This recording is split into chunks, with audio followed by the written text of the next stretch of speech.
हम इस बात में यकीन करते हैं। आज गुजरात से नरेंद्र भाई मोदी निकले और बनारस में परचम फहरा दिए। आनंद मोहन निकले सहरसा से, शिवहर के लोगों ने स्वीकार किया और यहाँ परचम फहराया। इसलिए मैं फिर दोहराता हूँ, वीरों और नदियों की कोई जाति और स्थान नहीं। नमस्कार, स्वागत है आप सभी का टीवी 24 एक्सप्रेस बिहार पर और मैं हूं आपके साथ सपना ठाकुर। नजर डालेंगे इस वक्त की खास खबर पर। वहाँ पे और इसी मोड में बना दिया गया है कि आनंद मोहन वर्सेज राजद, ऐसा लड़ाई शिवहर की बना दी गई है। देखिए, दिवा स्वप्न लोग देख रहे हैं, लड़ाई यहाँ किसी से नहीं। जनता बनाम पार्टी है, कोई आनंद मोहन नहीं है। जनता आगे है, कार्यकर्ता उसके पीछे है, कैंडिडेट सबसे पीछे, और यहाँ जन आंदोलन का रूप ले चुका है।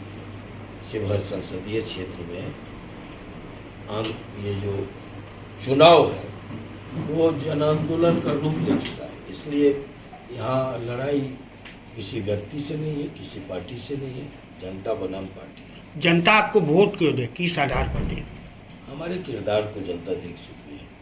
2.25 साल में यहाँ था और 2.25 साल में आप जाइए लोगों के बीच, जन जन के बीच, और लोग मानते हैं कि भाई इस बार, तब जब मैं था अल्पकाल था मेरा, एक बार 11 महीना और एक बार 16 महीने। तो ये जो 27 महीने थे वो किसी के 27 साल पर आज भी भारी है। लोग तब मानते थे, आज भी मानते हैं कि अफसरशाही पर लगाम था, भ्रष्टाचार पर दफ्तरों में जो है उस पर अंकुश था। हम एमपी को पहली बार जन जन तक पहुंचाए थे। बाढ़ हो, सुखाड़ हो, आगजनी हो, सब में लोगों ने देखा कि एमपी टी शर्ट और हाफ पैंट पहन के मोटरसाइकिल से, डेंगी से जनता के बीच जा रहा है। ये पहली बार हुआ था। इसलिए उस किरदार को, वो जो विश्वास है लोगों का, वो आज भी भरोसा लोगों का टिका हुआ है। लवली आनंद से लोगों को वही होगी। जीतू जायसवाल हर एक जगह आपको दबंग कह के लड़ाई जाती है। दबंग होना कोई बुरी बात नहीं है। अब आप लोग बाहुबली भी कहते हैं, लेकिन ये नहीं कहते हैं कि आनंद मोहन की लिखी पुस्तक राजकमल जैसे हिंदी जगत का जो मानक प्रकाशन है वहाँ से छपी। ये नहीं कोई लिखता है कि आनंद मोहन की पहली पुस्तक संसद के ग्रंथागार में, जहाँ नामवर सिंह जैसे आलोचक जिस कमेटी के अध्यक्ष थे, स्वीकृत हुआ और उसकी शोभा बढ़ा रहा है संसद के ग्रंथागार की। लोग ये नहीं कहता कि पहली कहानी जो हमने जेल से लिखी वो किसी राजे रजवाड़े नवाब की कहानी नहीं थी, उनकी प्रेम कहानी नहीं थी। ये पर्वत पुरुष दशरथ माझी पर जो हमने लिखा वो CBSE में स्वीकृत हुआ और बच्चे उसको पढ़कर डिग्रियां हासिल करते हैं, डॉक्टर, इंजीनियर, IAS और IPS बनते हैं। ये भी कहना चाहिए लोग। लवली आनंद जी जदयू से हैं, क्या NDA के दबंग होना, अगर ये लुटेरों पर, अगर ये भ्रष्ट ऑफिसरों पर एक खौफ पैदा करे तो दबंग होना बेहतर है। सर, आजकल ऐसा है कि आपको लेकर के कई वीडियो प्रसारित किए जा रहे हैं, आपके भाषणों को, और उसको वायरल किया जा रहा है, बताया जा रहा है, उसको लेकर ही टिप्पणी की जा रही है। क्या इसका प्रतिकूल असर नहीं पड़ेगा चुनाव में? कुछ असर नहीं पड़ेगा। ये फेसबुकिया लोग सोशल मीडिया पर नंगड़ी पटपटा रहे, कुछ फटकार रहे है ना, कि कुछ नुकसान हो जाए। जनता आगे है, जनता को सब कुछ मालूम है कि हमने किस संदर्भ में क्या कहा।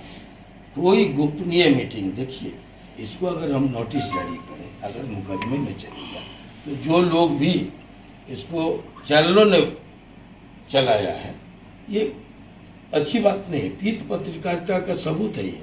इसलिए मैं कह रहा हूँ कि मैं अगर आपको बुलाया हूँ तो यहाँ मैं जो कुछ बोलूँगा उसको आप छाप सकते हैं। है। लेकिन अगर कार्यकर्ता मीटिंग की बात 12 दिन के बाद निकलती है, आप तक जाती है, तो ये पहुंचाया गया है और ये काट छाट के पहुंचाया गया। मैंने कहा, मैं दोहरा रहा हूं, हमने कहा कि गठबंधन एक धर्म है।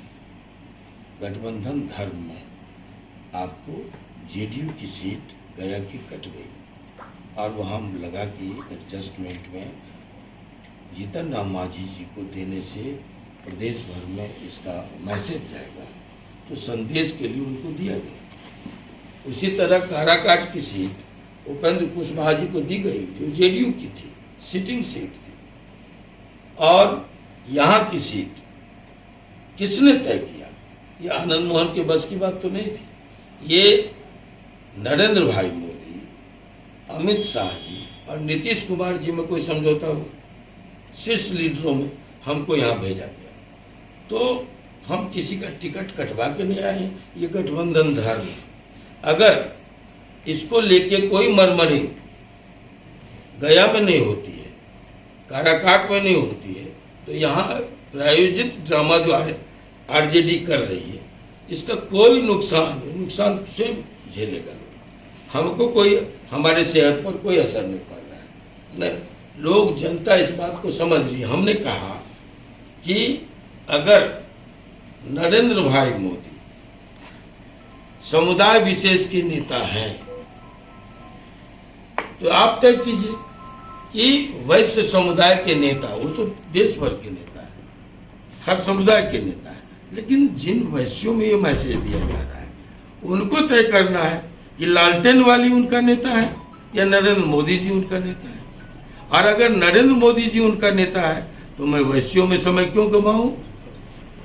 हमने ये कहा है कि तब मैं वैश्यों में समय क्यों गंवाऊं? वैश्य स्वयं क्यों नहीं कहेंगे कि आप समय जाया नहीं करके आप दूसरी जगह जाइए? उसी तरह सब समझौता हुआ नीतीश कुमार जी में, अमित शाह जी में और नरेंद्र भाई मोदी में। तो अगर लवकुश समाज, पटेल समाज नीतीश कुमार जी को